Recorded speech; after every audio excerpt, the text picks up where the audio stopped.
Allah Ta'ala ngajarin kita dalam Al-Quran tentang kesabaran yang jenis ketiga ini.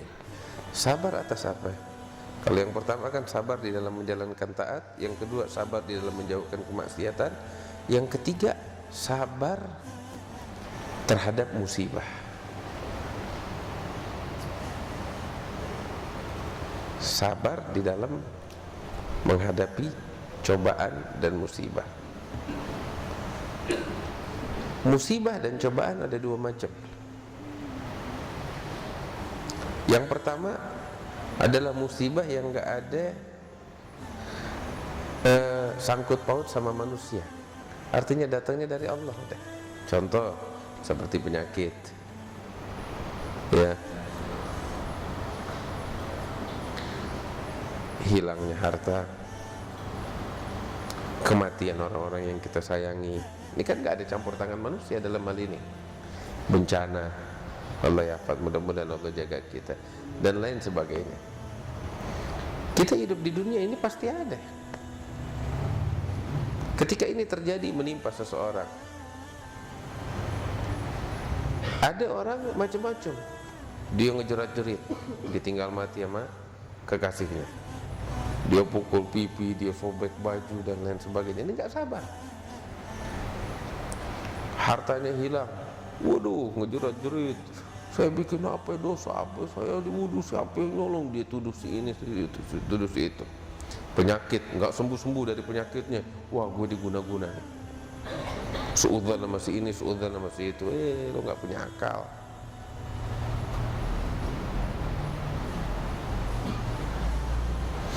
Allah.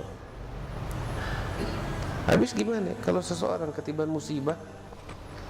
Hendaknya dia pasrah sama Allah.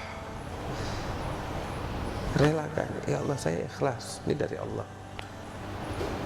Ikhlas, ya Allah saya ridha, saya terima, saya pasrah. Tuati begitu. Dan secara zahir jangan kita mengeluh sama orang. Silahkan menangis, nggak ada masalah. Tapi jangan kita mukul-mukul dada, pukul pipi, robek baju, nggak jerat-jerit, jangan. Nangis boleh, sekedar nangis keluar air mata. Tapi lebih dari itu jangan. Tapi kita sabar, ya, jangan ngadu ke orang, jangan mengeluh. Tapi kita sabar, kita pasrah, kita rela. Dan jangan nyebut ucapan yang nggak bagus.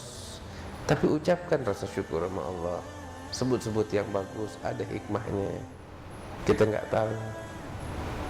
Nah, hal yang semacam ini, inilah kesabaran terhadap musibah, atas musibah yang menimpa seseorang.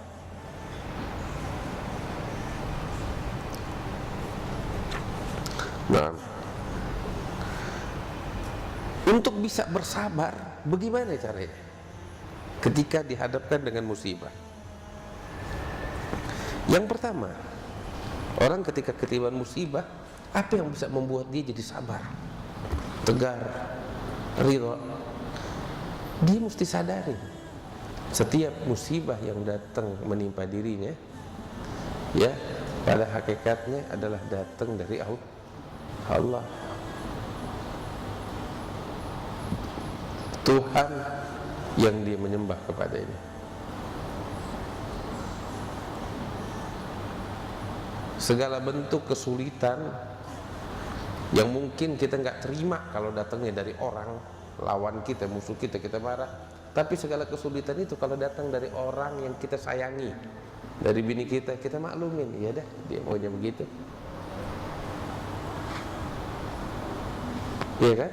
Dari anak kita, ya udahlah, kita sabar. Anak itu bandel, karena anak kita yang kita sayang, kita sabar. Anak orang lain coba bandel sama kita, gak bakal kita sabar. Nah, kita sadarin, kita mesti nyadarin segala musibah yang menimpa kita datangnya dari apa? Dari mana? Dari Allah. Semua musibah yang menimpa kita datangnya dari Allah. Itu satu yang mesti. Itu yang akan membangkitkan kesabaran di dalam hati kita ketika kita dihadapkan dengan suatu musibah. Datangnya dari siapa? Dari Allah. Ya udah deh, kalau dari Allah mau bagaimana? Terima aja, sabar. Itu yang mesti kita sadari. Hal yang semacam ini, kesadaran akan hal ini dapat memancing dan membangkitkan kesabaran yang besar ketika seseorang dihadapkan dengan musibah. Yang kedua, ya, kita mesti sadar bahwasanya al-jaza, apa artinya jaza bil Indonesia dia? Jaza, tidak terima. Ya, ketiban musuh, wah kenapa begini, wah, waduh dia nggak terima. Ada namanya jaza. Yang namanya jaza ini akan meruntuhkan pahala. Musibah datang menimpa seseorang, itu musibah mendatangkan pahala bakal seseorang. Tapi ketika dia berontak, sikap memberontak terhadap musibah ini, inilah yang akan menghapuskan pahala. Hilang pahalanya udah. Waduh dia jerat-jerit, dia nggak terima begini, kalas hilang itu pahala. Kan sayang. Udah ketiban musibah, pahala hilang lagi. Rugi dua kali dia. Nah, kemudian ngeluh sama orang, saya begini, saya begini. Oke, ente ngeluh. Ente ngeluh sama orang. Ini kan tanda ketidaksabaran. Waduh, saya begini, saya begini. Saya tanya, ente habis ngeluh sama orang, habis gitu sembuh penyakit? Ngeluh sama orang, terus ting, tuh harta yang hilang ada. Waduh, saya ditinggal mati sama istri saya atau sama suami saya, diteriak jerat-jerit. Terus kalau ente ngadu sama orang itu nangis, ente apa namanya berontak, hidup lagi. Kalau hidup lagi juga lo takut. Artinya keluhannya kita, berontaknya kita nggak bakal mengembalikan hal itu. Cuman buang energi, mikirin sampai depresi, sampai pusing, sampai depresi. Terus kalau udah depresi, balik lagi keadaan seperti semula. Enggak ngerubah. Habis apa? Lu sabar, tenang, enak. Pasrah sama Allah, tenang, enak, dapat pahala. Kalau mau ngadu sama Allah. Itu yang akan menyelesaikan permasalahan. Ngadu sama manusia, apa yang mau dibikin sama manusia? Ngadu sama Allah. Nah, terus juga yang membangkitkan seseorang, memancing kesabaran, tahu apa? Ingat janji-janji Allah bagi mereka orang-orang yang sabar atas musibah. Allah bilang dalam Al-Quran, "Wala nabluwannakum bi syai'in minal khawfi wal ju'i wa naqsin minal amwali wal anfusi wath thamarat wa basyirus sabirin alladziina idza asabatuhum musibatun qalu inna lillahi wa inna ilaihi raji'un ulaika 'alaihim shalawatun min rabbihim wa rahmatun wa ulaika humul muhtadun." Allah Ta'ala bilang, kami akan menguji mereka dengan apa? Allah nyatakan dengan rasa takut, kelaparan, hilangnya harta, jiwa, buah-buahan, makanan, semuanya apa namanya? Krisis. Tapi Allah bilang, "Wabasyirus sabirin," kasih kabar gembira bakal orang yang sabar. Siapa itu orang yang sabar? Orang yang sabar adalah alladzina idza asabatuhum musibah, yang apabila ketiban musibah langsung menyatakan dengan lisannya. Lisan cuma penerjemah apa yang ada di benak, ya. Pada hakikatnya di benak inilah yang dia rasakan, inilah yang dia sadari. Apa dia nyatakan? Kami adalah milik Allah dan hanya kepada Allah kami kembali. Orang yang ketiban musibah di benak, itu kita punya Allah, terserah dia mau apain, dan kita juga bakal baliknya sama Allah. Baru diucapkan dengan lisannya, inna lillahi wa inna ilaihi. Orang yang macam gini kata Allah, ulaika alaihim salawatun min rabbihim wa rahmatun wa ulaika humul muhtadun. Orang yang macam begini dapat rahmat dari Allah, dapat pengampunan Allah, dapat pahala dari Allah, dan mereka lah orang-orang yang dapat hidayah. Renungkan ini, makin sabar hatinya kita. Jelas? Baik. Ini sabar atas musibah yang menimpa kita. Tadi saya bilang, sabar terhadap musibah ada dua macam.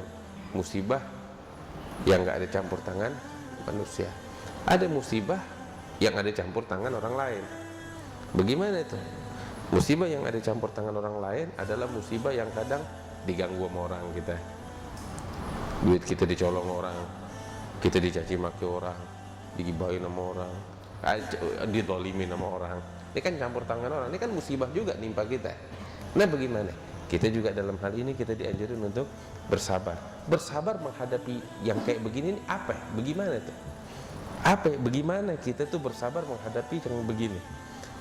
Bersabar menghadapi gangguan orang adalah dengan ya menjaga hati dari kebencian kepadanya. Kita dizalimin, lo balas kezaliman, lo nggak beda sama dia, sama, lo juga zalim. Ada satu orang datang ke Habib Abdullah bin Husain bin Tahir, bilang, aduh Habib, saya dizalimin beb sama si fulan beb. Ngadu ngeluh, si fulan jahatin aneh beb, dia kezalimin aneh beb, dia ganggu aneh habis-habisan aneh. Abdullah bin Husain bilang gini, tahu gak apa Habib, lo sujud syukur sama Allah, syukurlah dizalimin sama tuh orang. Kagetnya orang, Habib pada dizalimin, dijahatin, kok ada sujud syukur atas kezaliman? Iya, lo syukur sama Allah, lo sujud sekarang nih. Kenapa tahu? Lo dijadiin sama Allah sebagai orang yang dizalimin, bukan orang yang zalim. Kita dizalimin orang, kita mesti syukur. Kenapa? Kita dizalimin, bukan orang yang bukan orang yang zalim. Wallahi nikmat. Mau ente dijadiin sama Allah orang zalim? Kagak. Ya mendingan dijadiin orang yang terzalimi dibanding orang yang zalim. Allah, karena itu jangan kita itu balas kezaliman dengan kezaliman.